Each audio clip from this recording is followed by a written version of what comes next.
Friends, I'm back once again at Sky-Fi in Ridgewood, New Jersey. Fernando is my host and master of this universe. So today it's the quad day. And before I tell you about these quad 57s, I'm going to tell you about my quads, which were not 57s, they were 63s. And I had them 8 years, which is a really long time for me. This is actually before I was a reviewer, so it spanned from the late 80s to the mid 90s. And it was kind of a love-hate relationship because the quads were making me play music that I didn't ordinarily play. They made me play a lot of classical music, a lot of folky acoustic music, and less rock and roll. It took me years to figure this out, that they were making me play music, because when I played other music, it said, no, we don't like this music, so we're going to make you play the other music. And listening to these 57s, I had that feeling all over again. I'm listening to this Bernard Herrmann Phase 4 recording of he did scores for Hitchcock movies. It sounded freaking amazing. Just stunning. A portal back to a recording studio. I don't think these Phase 4 recordings were done in a concert hall. I think they were done in a studio. They sound very studio-ish. And I'm really sensing that through these quads. They're high-resolution speakers. It's staggering. They were designed in 1957, and here we are in 2019. They're still high-resolution speakers. Some of my closest audiophile buddies still own 57s, still swear by them. They could own a lot of other speakers, but they're hardcore 57s. And what else did we play? We played some Creedence, just to see how I felt about rock and roll on quads, and I still wasn't really getting it, but that connection to an event was definitely there. But I felt that they do compress music dynamically enough to the point that that's why I don't want to live with an electrostatic speaker, not just quads, pretty much any electrostatic speaker. And if any of you are thinking about my love affair with Magnepans, Magnepans have less of that compression. They're not as dynamic as a clip speaker, but they're dynamic enough to suit me.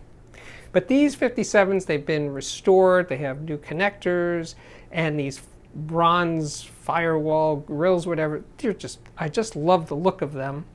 Really classic on these great stands. These stands were definitely not originals.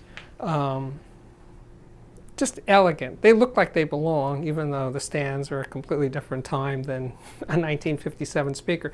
People used to say these look like the backseat of a 57 Chevy, meaning just this flat, curved expanse of grill. But they're timeless. And of course, the Dalquist DQ10 owes most of its look to this look of the Quad 57. So for the rest of the system, we had this beautiful Thorens Td 125. You know, talk about classic analog. That's classic analog. That's a stunning piece of work. If you're getting into vintage and you want vintage analog, this would be a good place to go. It's certainly more modern than the Garage 301s and 401s and all that. I'd rather go with this, but that's just me. Preamp is a Conrad-Johnson PV8, classic 2 preamp. And as for the power amp, a Luxman 3600. And what can we say? This is just a stunning, beautiful system. And it's amazing to me that the speakers are from 57, not this specific pair, but designed in 57. The CJ is from late 80s, early 90s. I'm not sure about the time period of Luxman. But it's such a vintage system, but it doesn't have like a vintage softness or mellowing or anything. Not at all, not in the slightest. But if you're into, classical music, acoustic jazz, folk, something, I'd say this is hard to beat, really hard to beat. Even for buying a brand new system, I don't know. For what it does, I can't imagine how you could do it better for similar dollars that this system would cost. So I want to thank again my host, Fernando. We're at Sky-Fi Audio in Ridgewood, New Jersey. And of course, part of this whole story is Dave Wasserman from Stereo Exchange. It's what makes the magic happen in this story. My name's Steve Guttenberg. This is the Audiophiliac Daily Show, coming to you more or less daily. subscribe, share, like, do all that social media stuff that the kids are into, and come back often. Hope to see you back here again very, very soon.